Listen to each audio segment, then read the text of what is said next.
Hello, everyone. Thank you for joining us. I am Chris Montgomery. I am one of the roving reporters here with World Vision International. And we wanted to have this live stream today to introduce a new report that we produced about the agricultural devastation because of the ongoing conflict in Sudan. The report came out yesterday and it's called The Hollowed Earth.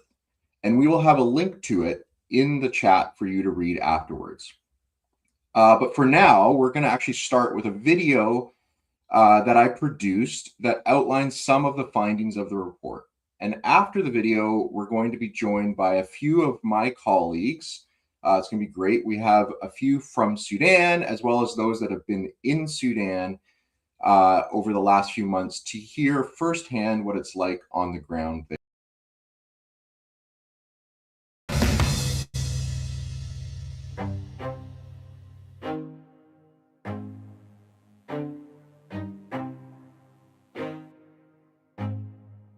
There's this fertile blue line that cuts through the endless stretches of dunes in the Sahara. It's given life for generations to those near its banks. And so for as long as there have been people in Sudan, they have had the most important component of a flourishing civilization: good farmland. So this was never supposed to be a hunger story. But through a devastating combination of climate, cost, and conflict, Sudan's favorable potential has turned into the worst humanitarian crisis in the world today. In fact, the situation is so dire that it can be seen from space. And that is what we did. With the help of experts, we conducted a nationwide geospatial analysis comparing satellite imagery from 2023 and 2025, measuring the health of Sudan's vegetation during its peak growing season. We wanted to see just how bad things have gotten here. But first, some background. Here is an illustrated summary of the news. The power of that fertile blue line through Sudan actually grew initially in 1925 when 4,000 kilometers of canals and ditches were built. It turned the land between the rivers into some of the most productive farmland on the continent. Many nearby countries have actually purchased or leased farmland in Sudan in recent years, because Sudan has as much arable land as 10 of its closest Arab countries combined. A narrow strip of blue and green amongst its mostly arid neighbors. I could do a whole history on the canals, but the bottom line is that for the last 50 years, through a combination of political instability, conflicting priorities, the whole system began to decline. But the deterioration of the canals became the least of their problems. COVID-19. Coronavirus is a pandemic. COVID was kind to nobody. But in Sudan, inflation rose by 143% in just 1 year. And by 2022, a family needed to work the equivalent of 9 full days just to buy a week's worth of groceries. That math does not math. But as the rest of the world started to pull itself out of COVID, Sudan was pulled into a deeper crisis. In April 2023, fighting erupted in Khartoum between Sudan's National Army and a paramilitary group called the Rapid Support Force, or RSF. More than 15 million people, 1 in 3 Sudanese, have been forced to flee. مشينا مع خالتي مشينا السوق نشتري فياخد ضرب قام الطيران بقى يضرب والهاونات تضرب ويلا قمنا جرينا لمسافة بعيدة تاني لا في رجوع كده عشان أرجع ياهو قمت جيت معاها أنا أمي متوفية وفي أبوي وأخواني ديل خليتهم وياهو لي هسي ما بعرف محلهم وين وما في وسيلة إنه أنا أتكلم معاه. So now we've seen a bit of the situation on the ground. So let's zoom up to see what it's like from space. What the data reveals is staggering. Nearly 39,000 square kilometers of land, an area the size of Switzerland, has been degraded in this country. And that doesn't even account for the 41% of the country that we couldn't analyze because of cloud cover obscuring the satellite imagery. First, here's a map from Al Jazeera that shows how Sudan's agricultural production breaks down. The country is on the edge of the Sahara, of course, and so every acre that can be used is critical. So the brown here is obviously the desert. The yellow-greeny color is the grazing land for cattle and other animals, and the orange is for crops. Now, here's our high-level map. The green here is traditionally where Sudan has been able to grow its own food. This may be from crops or animals, but the bottom line is food could grow in this green area. The red is what has been lost. Here are a few before and after images to get a scale of the destruction. And in the first year of the conflict alone, cereal production dropped by 46%, which would have been roughly a year's worth of food for 18 million people, vanished. And remember that this data actually compares 2023 to 2025. It doesn't account for any possible destruction in the last 12 months, a year that has included things such as the siege of El Fasher. ما بخلي الأكل شراب يخش جوا والأكل جوا انتهت ما كتر زي كان في جيران بس كان أم وولد كان بيت أم رضع ناكلوا بس كان نهلهم بس بموية بس ناكلوا نقول. Now, there are three main ways that the conflict specifically destroyed farmland, and when you start to unpack it, you begin to realize how hard it will be to go back to normal. Obviously, there's the intentional destruction of farmland, but then, of course, you have the displacement of people. Farmers that would have normally cared for the land have had to flee and left their fields unattended. And then those with livestock have been forced to flee into other areas with their animals, their only source of income. And then those animals begin eating the land that traditionally held crops in the new areas.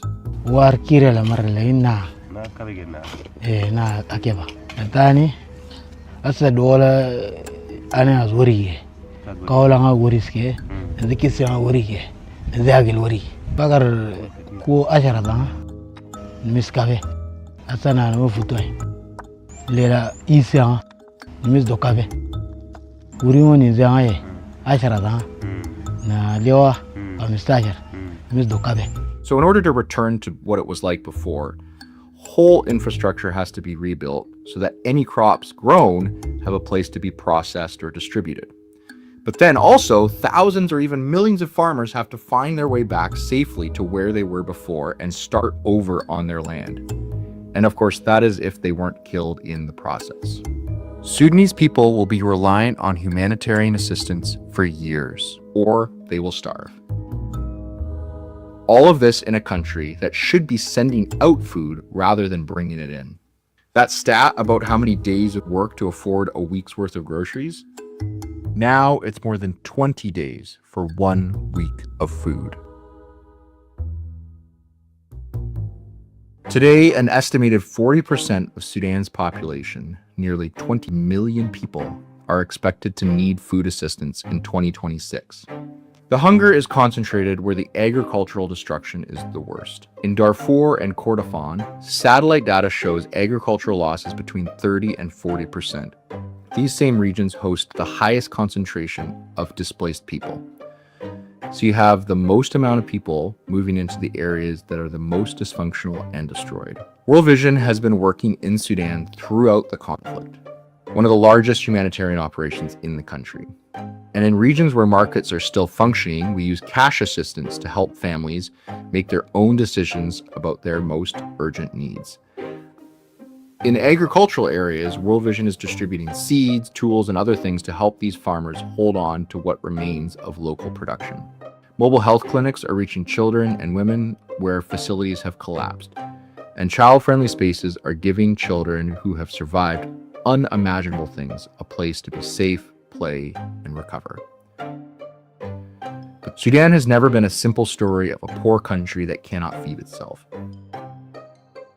It's a story of a country with extraordinary agricultural foundations that have been systematically broken by economic collapse, mismanagement, and conflict that has not only killed people but destroyed the land that they depend on for the future.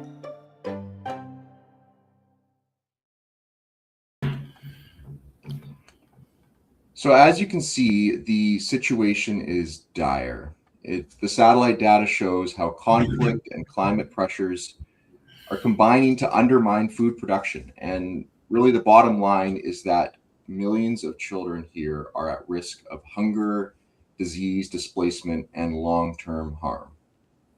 But don't worry, you're not just going to hear from me today. I know it's been a lot of me already, but I want to introduce you to our whole panel that are going to dive a little bit more. We're going to dive a bit more into a discussion here to learn about this report and the crisis in Sudan.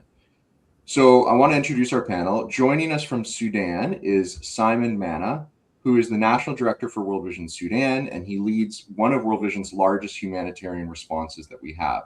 And he has more than 25 years of experience working across the continent of Africa. We're also joined by Lilian Dodzo. She is the regional leader for World Vision's East Africa region. She oversees operations across 9 countries, and she has over 2 decades of leadership experience in some of the region's most complex contexts. Daniel Kefela is a humanitarian policy and advocacy advisor with World Vision International, and he's based in Ethiopia. He works closely with governments and UN agencies, international institutions to help shape advocacy efforts in Sudan. And lastly, we have Grace Mavhezha, and she is the communications manager for World Vision Sudan. And like Simon, she has also based in Sudan, and she works closely with the frontline teams and hears from the people every day, those that are affected by this conflict. So thank you everyone for being here. Thank you. Thank you, Chris. Yeah, so Simon, I want to start with you. As I mentioned earlier, this crisis is directly affecting millions of children in the country, and it threatens their future. From what you've seen in your work there, what does this crisis look like for children and families on a day-to-day basis? What's their reality? Thank you, Chris. Sudan humanitarian situation is characterized by conflict, climate, cost, and mobility of communities. Because of this crisis, today we have over 14 million people who have been displaced, either internally in different localities, they are about 9.5 million, and externally in surrounding countries, which is about 4.5 million. So meaning that the number of people who have been displaced only in Sudan is bigger than many countries over the world, which is something very critical. And this conflict has led over 33.7 million people in need of assistance, including 17 million children and 4.2 who are in a very difficult situation of lacking food, leading to a malnutrition situation. Today in Sudan, we can count over 800,000 children who are in a severe situation of malnutrition. While the health facilities has collapsed, only 37% are currently functioning with minimal services.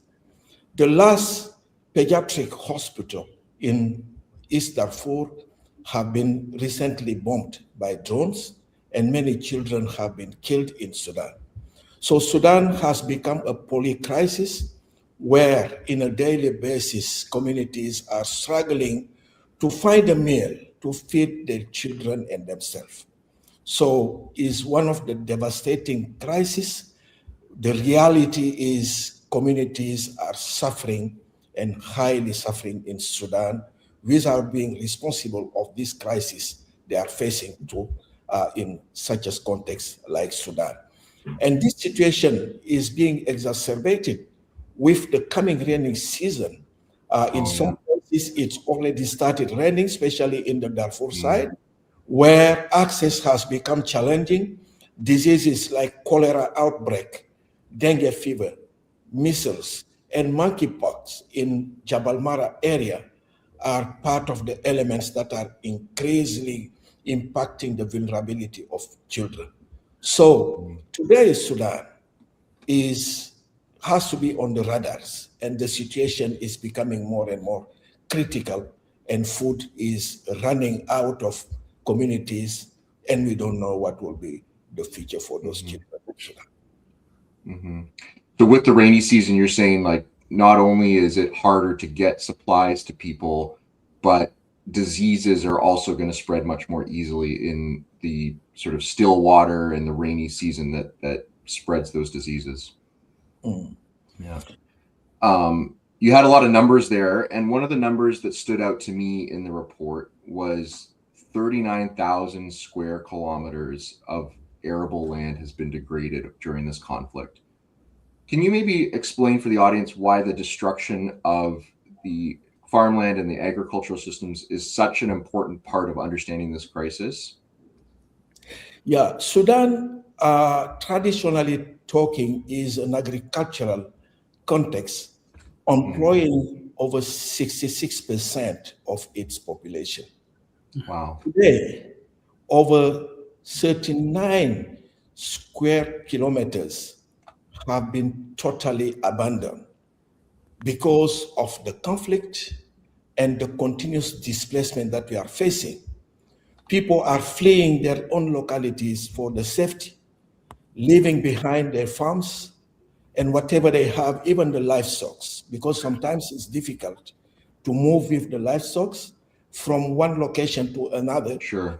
Because of the numbers of groups that they can meet on the road, and they will never reach the place where they are going with the livestock. So today, if you look at the numbers, compared to last year, we have a serious decrease of over 22% of the crop production in Sudan, which is leading today in most fragility and indirectly to hunger in the country. This situation has been exacerbated by the Middle East war, because who knows Sudan knows that we are open to the Red Sea. And the shipment used to be done through the Red Sea with boats. And today with the Middle East war, there is no possibility to ship fertilizers in Sudan, which will also bring more challenges in the coming period and the coming year in terms of harvest. Wow. So currently we are in a lean season and no one is able to cultivate, which means that next year in the same period will be continue facing the lean season that will never end. So Sudan is in a serious need and with food shortage, and we have to bring more attention to the international community on what is going on in Sudan. And next year might be more complicated than this year because the shortage will be more higher than what we are experiencing currently in Sudan. Yeah, the fertilizer crisis is massive, and that's something that we're just talking about it as it's almost a future problem. Like all the problems that we have now are going to get even worse because of the fertilizer crisis that's happening right now. And you know, that's wild to think. You know, Sudan has ports. You're in Port Sudan, but because of this crisis, it's almost like it's a landlocked country. Now we can't ship things in there like we normally would, so it loses that advantage completely. Thank you so much, Simon. That was really great. Thanks everyone for watching. We have people watching from all over the place. Let's see: Kenya, Canada, Iraq, Switzerland, Mozambique, Morocco, Sierra Leone, UAE, the US, Senegal, everywhere. That's so many places, and I really thank you all for tuning in. And if you have questions, please throw them in the chat, and we're going to get to them, and we're going to try and get to them as much as we can. Lilian, though, I want to jump to you now. You're the regional director in the East Africa region, as I mentioned. Sudan is often seen, obviously, as a national crisis, but what you're looking at from a regional perspective, how is it affecting the neighboring countries around Sudan? And why should the international community view Sudan more as a regional humanitarian crisis rather than just a national one? Thank you, Chris. I think one of the biggest misconceptions about Sudan is that this is a crisis that is contained within its borders. It isn't. You know, the international community needs to understand that Sudan has become a regional humanitarian emergency whose impact is being felt across East Africa. And I have no doubt that in the future, it will be felt even beyond the African continent. You know, we have millions of people that are currently displaced, as Simon has explained. with many seeking safety in neighboring countries such as South Sudan, Chad, Ethiopia, Uganda, and beyond. And these countries are countries that have already been facing significant humanitarian challenges of their own. Yeah. So now they are being asked to absorb millions of people who have fled with almost nothing, placing enormous pressure on regional systems. So we are seeing healthcare systems, education systems, food supplies, water resources, as well as humanitarian budgets coming under a lot of strain in the neighboring countries. But this goes beyond displacement because, Sudan has always been one of Africa's potential bread baskets. And if we're looking at it losing over 39,000 square kilometers of productive agricultural land, which, as your video showed, is equivalent to the size of Switzerland. This is really devastating for the region because when you see those farms, the markets, the irrigation systems, and livelihoods collapse, destroying the very systems that sustain life, this will definitely affect food systems across the region. And the region is definitely going to feel the impact. We are already seeing trade routes being disrupted. We are seeing local markets weakened. We are seeing food insecurity deepening well beyond Sudan's borders, causing vulnerability in the region as well as instability. And I did mention that this will go beyond even the African continent because we have millions of young people in Sudan today that are currently out of school. They are displaced, they are denied safety, they are denied food security, they are denied peace. And a lot of them are being recruited as child soldiers. And they are looking at what is happening with the conflict and seeing their future stolen. Definitely, they'll look to seek opportunities elsewhere, including illegally migrating to Western countries. So this is not just an internal Sudanese issue. It's a regional as well as a global challenge we all need to address. Thanks, Lilian. I know there's a lot to be overwhelmed with here. Has there been anything, and what are the things, hopefully, that have given you hope in what you've seen, despite the scale of the crisis we've talked about? Well, I think what gives me hope the most is the extraordinary resilience of the people of Sudan. I have visited internally displaced camps in Sudan, as well as in South Sudan, and I have met children that have experienced unimaginable loss, yet they continue to dream. I remember meeting one girl in a Awil refugee settlement, which is on the South Sudanese border with Sudan. She lost her whole family, and she endured horrific violence when she was even fleeing violence and crossing the border into South Sudan, where she sought refuge in the refugee settlement. As I was conversing with her, just trying to just put her at ease to understand what she had experienced, she told me that I just want to continue with my education and I hope to become a doctor. For me, those words reminded me that conflict may destroy buildings, may destroy infrastructure, but conflict does not destroy dreams and hope. Sudanese children still have those dreams and hope. In Port Sudan, that I visited about 3 months ago, I met our World Vision Sudan staff, who themselves, by the way, have been affected by this conflict and are also displaced, having lost everything themselves. But they put aside their own needs to take care of the needs of others. Chris, I must tell you that I was so awed by their selflessness, by their love and their commitment to others. Because even in some of the most difficult operating environments in Sudan, like the East and North Darfur, we've got both Sudanese and expatriate staff that are working there. And they continue to look for ways to reach vulnerable families, vulnerable children with food, with water, with healthcare, with child protection services. And often they themselves have had to survive close drone attacks. They've had to hibernate for safety, but they still get out when it's safe and they carry on. So their courage also reminds me that humanity is stronger than conflict, And I remember when I visited the IDP in Port Sudan, the internally displaced camp, I went into a tent of a woman who was there with her children. And the first thing she did was offer me the little food and water Wow. that had been given by ourselves as well as other partners that were distributing food in the camp. So you see that, the Sudanese have this sense of hospitality, this warmth, that even in their lowest moments of suffering, they are prepared to share the little that they have, even when they are fleeing violence. So their generosity and resilience are remarkable to me, and they give me hope, So for me, my message, if I were to leave a message, with this response, is that the people of Sudan have not given up on each other, and they've not given up on their future. And I think neither should we. Yeah. That's beautiful. Thank you so much, Lilian. It's great to hear some encouraging things throughout this overwhelming crisis. Daniel, I want to turn to you now. You have spent a lot of time engaging with policymakers and the international institutions about the Sudan crisis.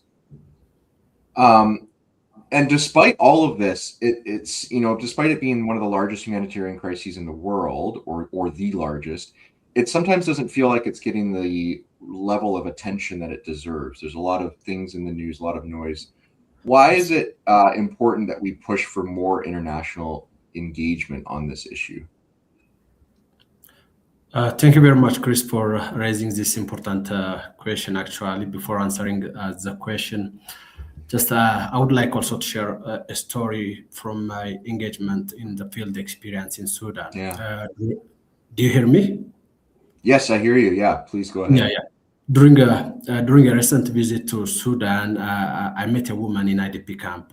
She was a mother of 5, likely in her 40s, and as we sat together, we started talking, and she shared everything her family had lost. So she spoke of hunger, illness, displacement, and the constant fear that has become part of daily life in Sudan. She told me she had witnessed horrific violences, including lost her child,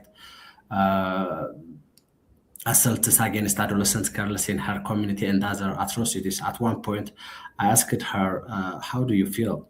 And she responded me with a simple but powerful question, what can I do? I have carried that question with me ever since. To me, it was not a question about her willingness to act or about her resilience, but she had already done everything within her power to protect herself and her children. She had endured unimaginable hardships. The cost was immense. She lost her children, and she lost her physical and mental well-being, dignity, and safety. But she had reached the limits of what any individual can reasonably be expected to bear. So the real question is not what can I do in here. The real question is what will we do? What will the international community do? What will policymakers do? What will those with influence and resources can do? More than 3 years, or just like 4 years, millions of people have been displaced. Communities have lost access to basic services. Simon raised the numbers. Children are growing up surrounded by violence, hunger, and uncertainty, actuality. Yet, despite the scale of suffering, Sudan often struggles to remain on the international agenda, whether it's media or through the policy makers. So, but for families in Sudan, like the woman I meet, for millions, the crisis is not paused. It continues every day. So that's precisely why sustained international engagement matters. The first thing is it helps keep civilians visible and protected. When governments, multilateral institutions, and international organizations remain engaged, they can use their influence to push for the protection of civilians, respect for international humanitarian law, safe access for humanitarian actors, including holding accountability the perpetrators.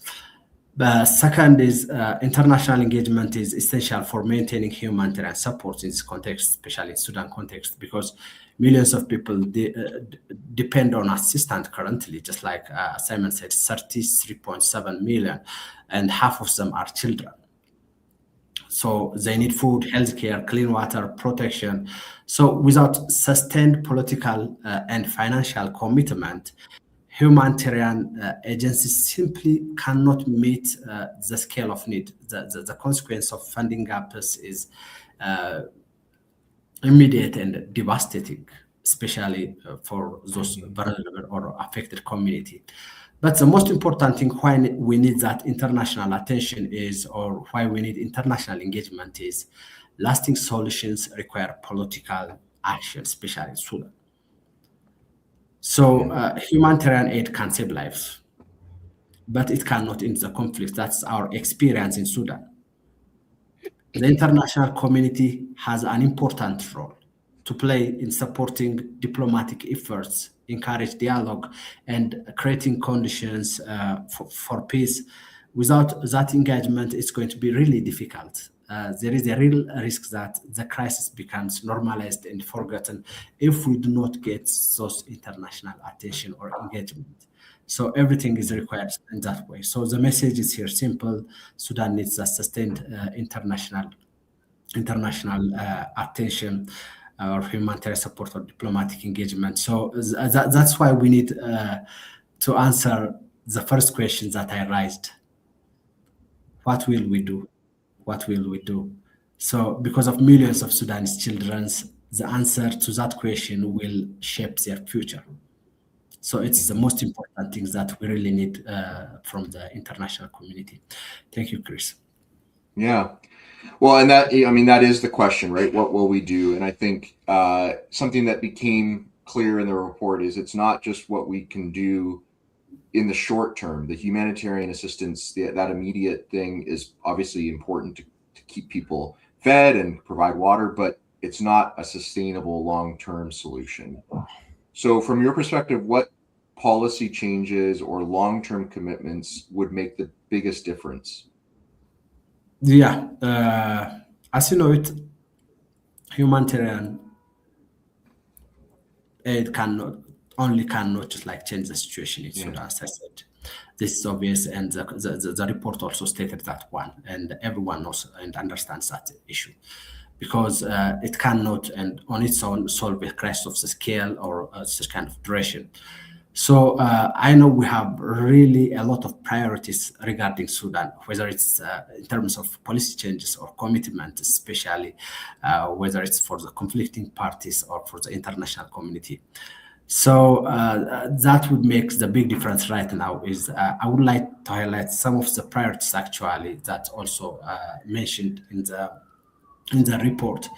First, we need the most important thing. Just like whenever I have this engagement, is we need greater international pressure for protection of civilians, safe and sustained humanitarian access. That's the most difficult issue that we are facing currently in Sudan. The communities are facing such kind of things. So children's communities cannot access food, healthcare, education if communities remain cut off by insecurity and conflict. Protecting civilians must remain at the center of international engagement. Second, as my friends also raised it, we need much more stronger commitment to restoring Sudan livelihood and agricultural system. So since we are talking about the report, this is the most important thing. The report shows that nearly 40,000 square kilometers of agricultural land have been degraded or destroyed since the conflict began. I'm not going to give you the comparison in here, but I just want you to know that it is equivalent to 4 million hectares. Assume it, 4 million hectares of farmland. You can calculate the production capacity of every hectare, just like based on the crops. So Sudan was once considered a breakfast for the region. That's why the reason, but because of the destruction of this agricultural lands, it makes it difficult for the community to sustain. Supporting farmers to return to production, rehabilitate irrigation systems, restoring markets, and protecting access to land and water are essential if families are to recover and become self-reliant again. This is one of the commitments as well as the policy that we really need to change. Third and most important is we must invest in children's future. We must invest in children's future. Today, millions of children face hunger, displacement, interrupted education, protection risks. If we fail to invest in education, child protection, and recovery now, the effects of this conflict will be for generations. So that's the most important thing that we really need as engagement or policy priorities. But let me say the final one is just like amongst the competing priorities, long-term and more flexible funding is the most important issue that we really need also to highlight in here. The reality is that Sudan is not a short-term emergency, as the report also finds out. And, donors and international institutions, they must support both life-saving as well as recovery of livelihoods, local, just like to recover. So the report specifically highlights that humanitarian funding, restoring agriculture, humanitarian access, and investing in climate resilience are key priorities for sustained recovery. But I would like to conclude this whole priorities in one statement. At the end of the day, it's all about recovering the community. So the biggest policy commitment is to move from managing the symptoms of the crisis to addressing its drivers.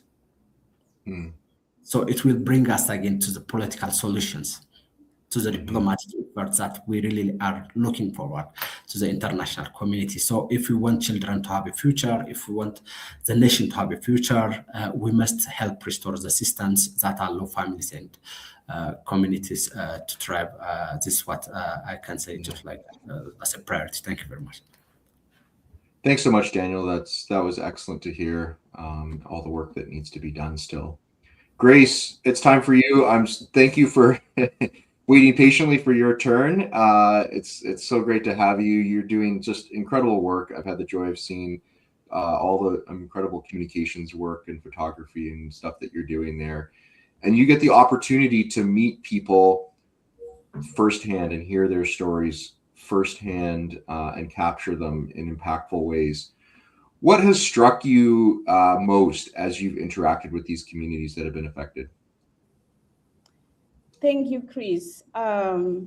Yes, I interact with the communities firsthand, and what really struck me most is the relentless suffering and pain that the women and children I met have.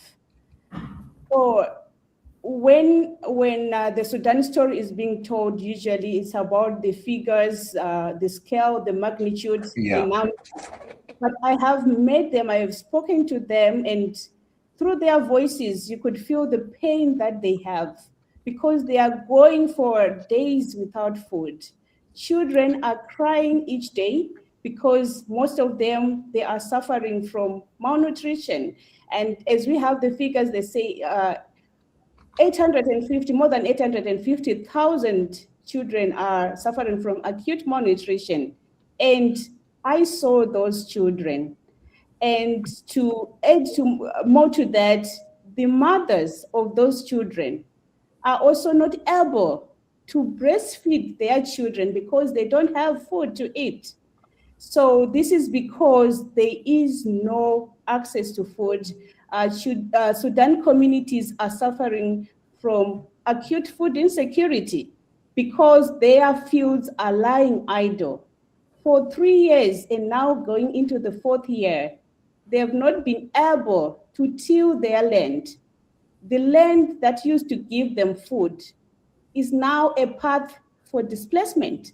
They just pass through those fields, moving from one point to another. And when we talk about displacement in Sudan, what I have seen each and every day, people are moving from one place to another in seek of safety, in seek of food. But unfortunately, when they reach to another destination, the situation remains the same or even worse. So I still remember the words that still echoes in my mind of Ahmed, a boy I met in one of the displaced camps, when he said, "I need food."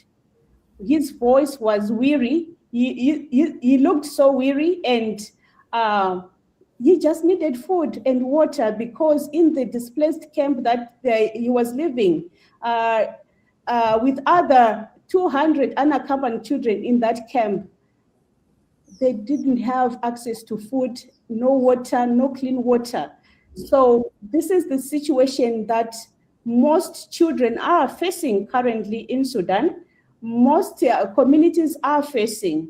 And I can't forget how the woman I met, the mother who was holding onto her baby, a 3-year baby who had never experienced the beauty of a home, because since he was born, they have been moving from one place to another. And now he's suffering from acute malnutrition. And Hawa was holding her baby to her chest just to feel his pulse, in case something worse could have happened to the baby. So these are the realities on the ground. These are the realities that people are facing each and every day. Also, to add on to that, I spoke to farmers whose hopes are depleting every day because they miss producing food in their fields, which they last visited 3 years back. And today they wait for humanitarian aid. They wait for the food rations, which are actually being halved now because of the funding situation. Now they can't receive the aid that they have been receiving before because the funding is going low. So this is the situation on the ground. I also managed to see firsthand destruction of critical infrastructure, including healthcare facilities. These children that are suffering from acute malnutrition, that are suffering from various diseases, cholera outbreaks, dengue fever, they don't have anywhere to run to. On top of that, we have pregnant women. They don't have access to healthcare. So they imagine how they are going to give birth. It shows that we are going to have women dying while it's giving birth in the internally displaced camps, women dying while it's pregnant and fleeing to other countries. So when you see it firsthand, it's quite devastating. It is a sad situation currently happening in Sudan. Wow, that was a lot to process, and I can't imagine having to see that firsthand, day in and day out. That's a lot to deal with, Grace, and I thank you for the work that you're doing to help raise that awareness. Your video was cutting out a bunch there, but I heard your audio all perfectly, so I hope it was coming through well for everyone else. It was really great. One other question just for you, Grace. What do you think the world is often misunderstanding? What's a common misunderstanding about the situation in Sudan from what you've seen? The situation in Sudan is not getting better. This is what the world must know. It's getting worse. It's been 3 years, like I said before, it's been 3 years, and the suffering is continuing. Until and unless there is peace in Sudan, the situation remains the same or getting worse. This is the reality, and people continue to suffer. The other thing that is also maybe not clear for everyone is displacement. When we talk about displacement in Sudan, is not linear, where someone flee and they arrive somewhere and they get safety. The people of Sudan are displaced every day and continue to face violence. They continue to face quite a lot of disturbances wherever they are. So it's not all rosy when they say people are moving from one place to another. They are facing quite a lot of protection issues. They are facing quite a lot of violence. So to the global community, to the world, the situation in Sudan is not getting any better. It needs global attention. the world must not look away when we talk about Sudan. We need to continue talking about Sudan each and every day to make sure that we have the Sudan narrative on the breaking news when it comes to the media. We need to continue talking about it, advocating for peace, advocating for sustained funding to ensure that the children in Sudan have access to the basics that they need to survive.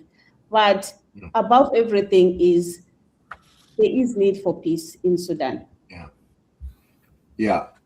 Yeah, and I think, what you touched on there is so right. I think when a conflict lasts multiple years and other things come and go in the news, it's very easy to forget and think that, oh, maybe there's no conflict anymore, or maybe it's been settled because I haven't heard about it and haven't seen it in the news for a few months. But what you're reiterating is that it's been going on this entire time, getting worse in many instances. So trying to cut through the noise and understand that it's still a big problem is really important. Thank you all. I want to jump to another section. We're going to come back to you in a few minutes with some questions from the audience. Don't worry, we've seen your questions. We're recording them. We will get to some of them, as many as we can. We're running a little bit long, but we'll get to as many as we can. But before that, I want to bring in another expert communicator that has witnessed the conflict firsthand. I'm excited to welcome Abby, one of my colleagues I work with closely every day, the other roving reporter here in the global office. And Abby, you were recently in Sudan and spent time with the communities affected by this crisis. Before we talk about specific stories, I want to kind of hear your overall impression of spending time. You were there for 3 weeks or more. What was your impression of spending time with the families that were affected by this conflict? Yeah, thank you, Chris, for having me on.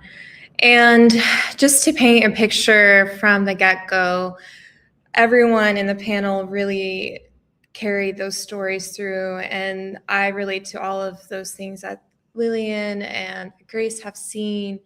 And so some of the things that I remember are my first impressions, the first time that I saw Faye in a displacement camp. And it's just a good place to start to kind of show this situation and how dire it really is.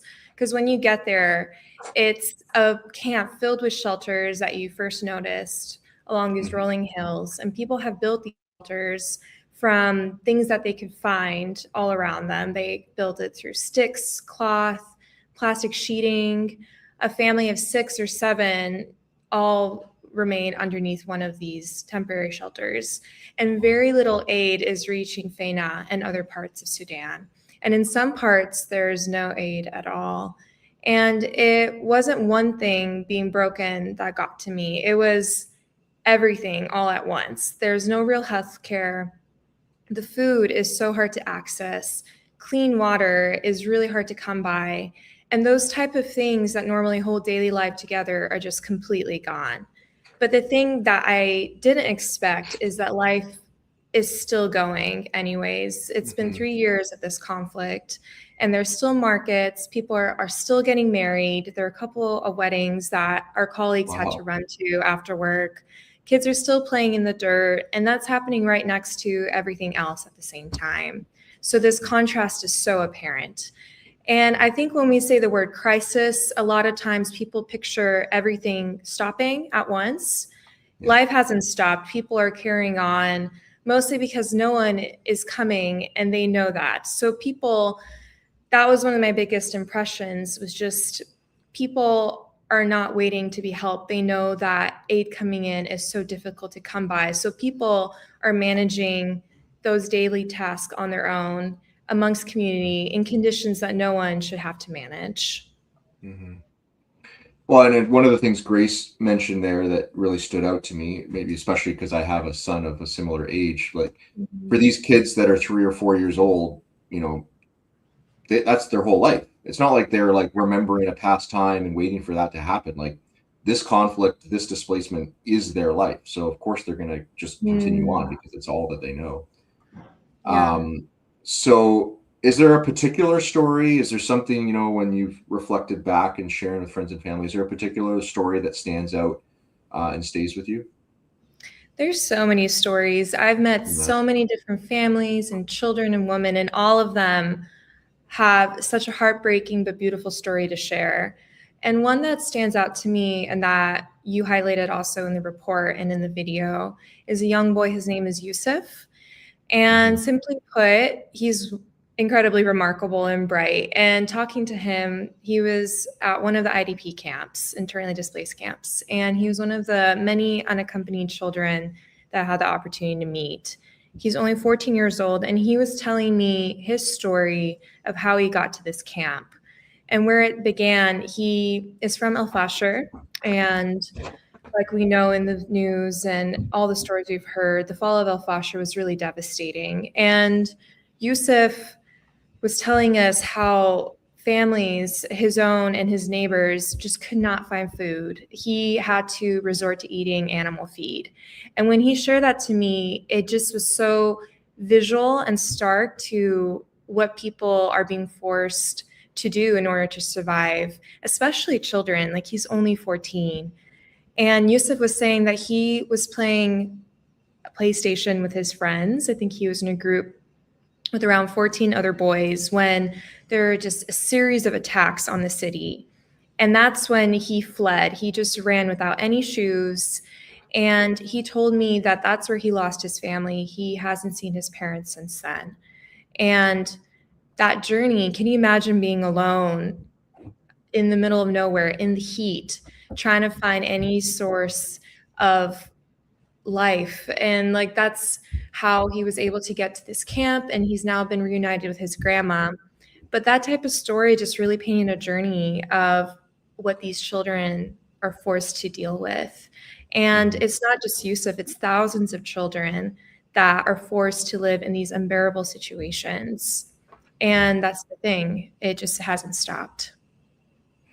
Yeah, and Grace mentioned this, and you're mentioning it. Like, I think sometimes we have this tendency to use words that, don't fully necessarily communicate how dire it is. We talk about unaccompanied children. Well, I mean, that just literally means you have a child. It could be 14, like you mentioned, or it could be 7, and they are completely alone, not just alone in their home, but alone and then fleeing into a completely unknown situation.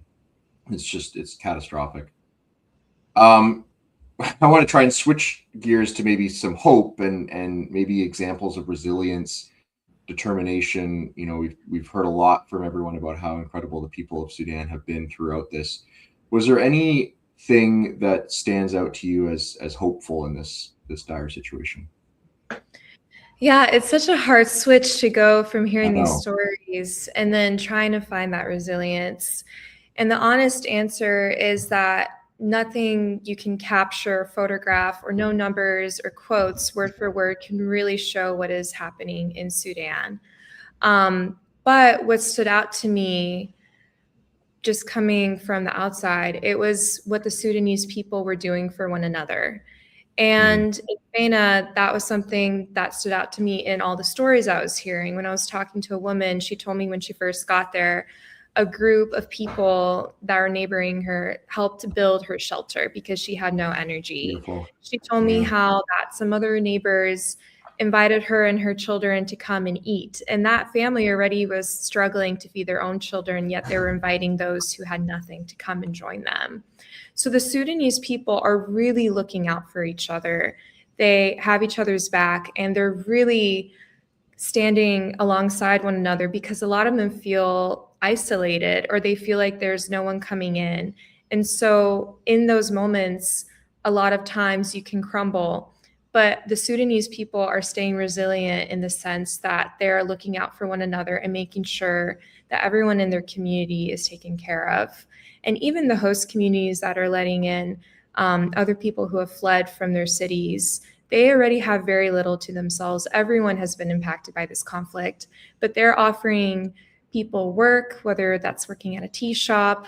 There's a real unity amongst the Sudanese people, whether they're still in Sudan or a part of the diaspora, and they really take care of each other. And so I want to be careful, though, when I paint that picture, because in this line of work, we can often reach for the word resilience in order to kind of give a bow to a situation at the end because it's so uncomfortable. But what is happening in Sudan is real.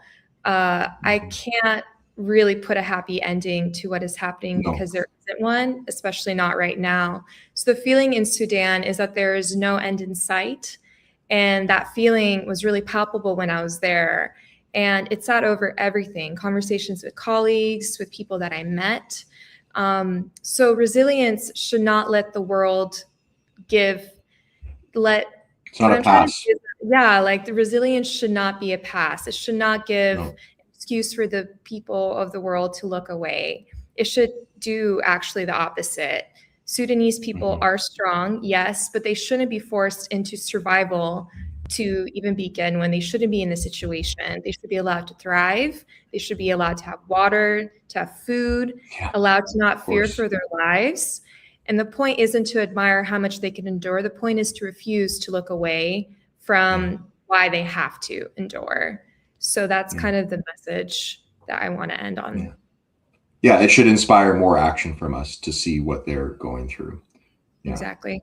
Thank you so much, Abby. That's great. I want to, in the interest of time, I want to bring everyone back in, and I want to maybe go to a few questions that we got in the chat, and I'm gonna just jump ball. I'm gonna throw it up, and you guys can fight over who wants to answer it, or who's best. The first one I want to go to is from Alam on YouTube.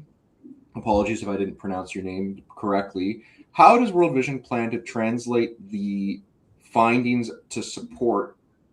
So going from findings and research to support for the communities affected by this crisis. What's World Vision's plan to move into action?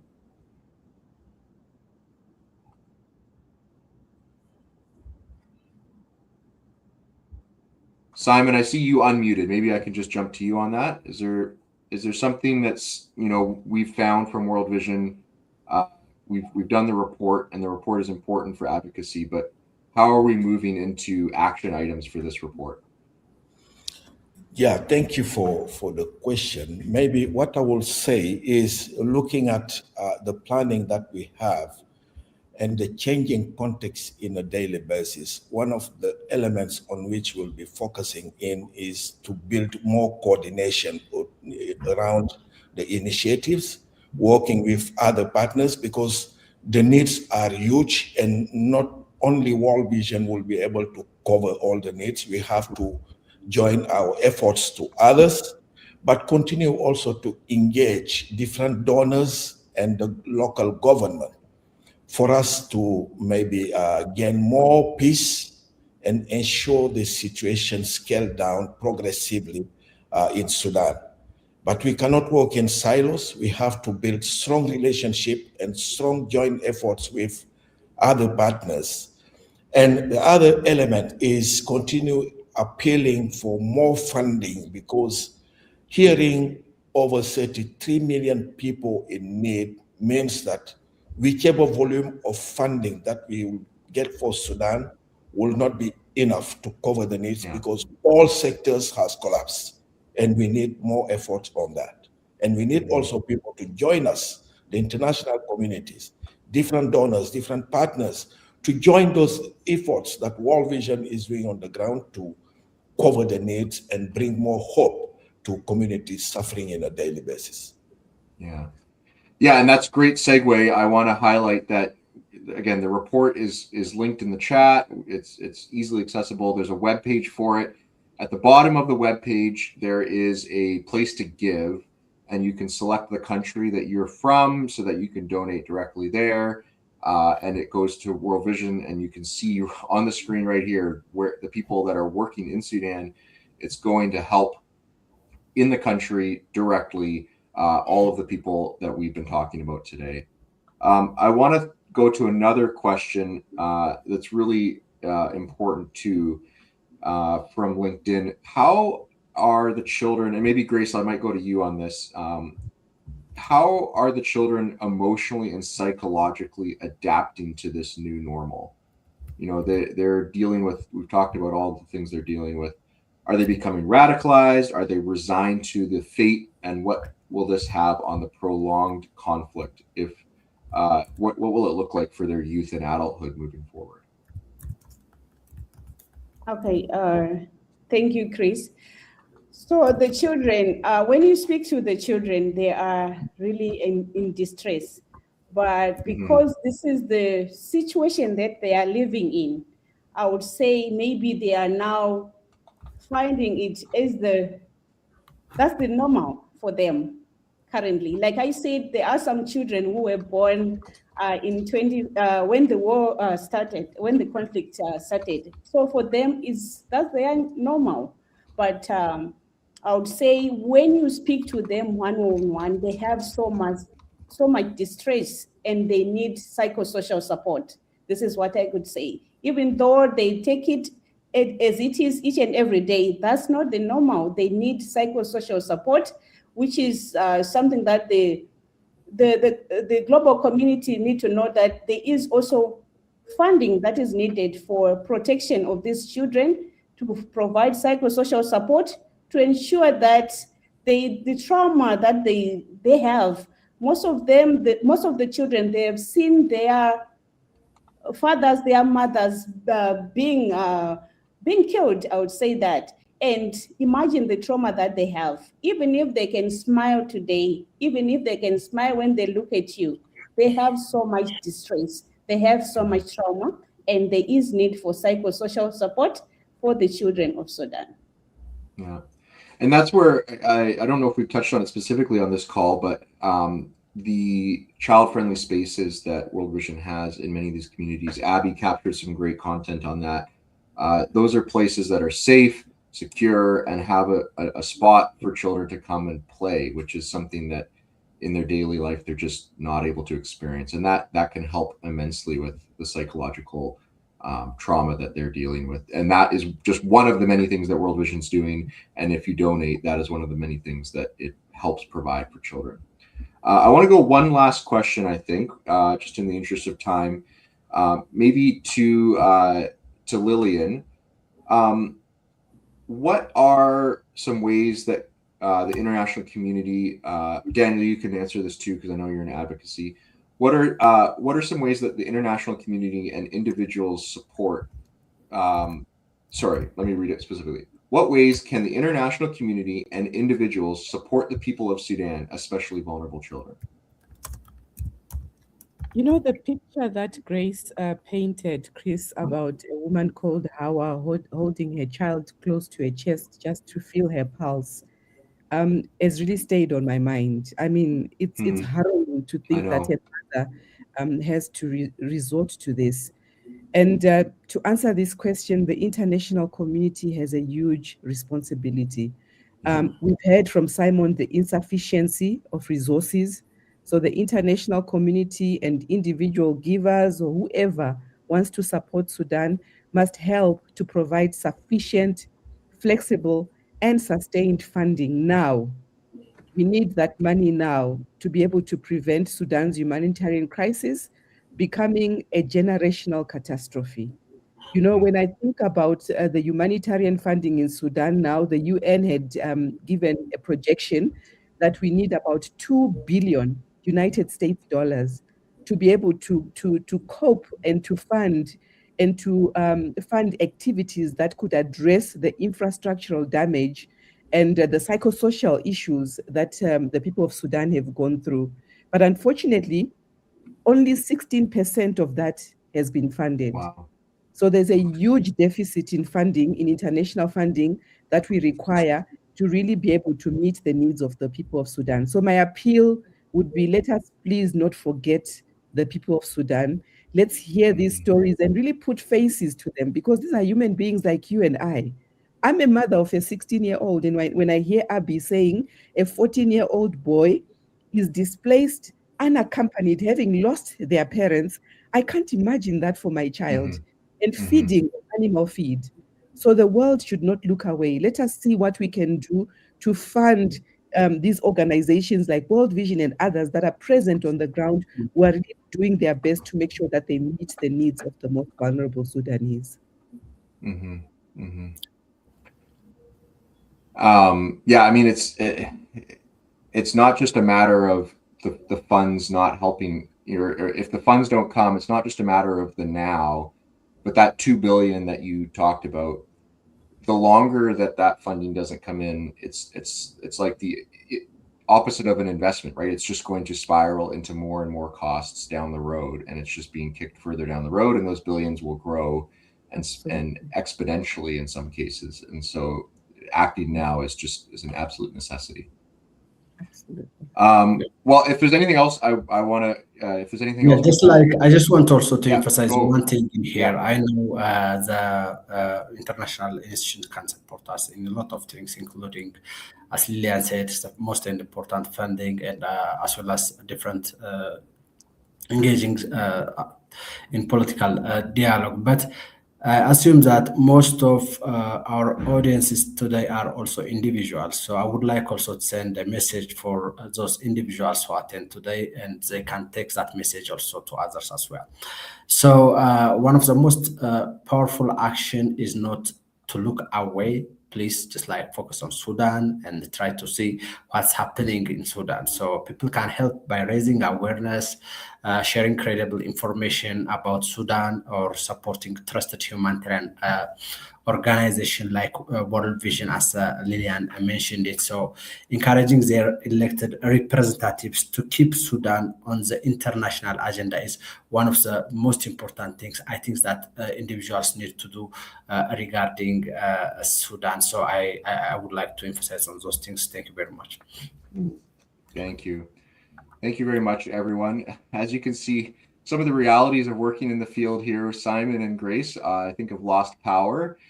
So I think that might be a great indication that we should wrap things up now before we lose anyone else and everything goes dark. So thank you so much, Simon, Abby, Lilian, Grace, Daniel. Thank you, all of you, for joining us on the live stream today and watching from whatever channel and whatever country you're watching from. These things are so important to talk about.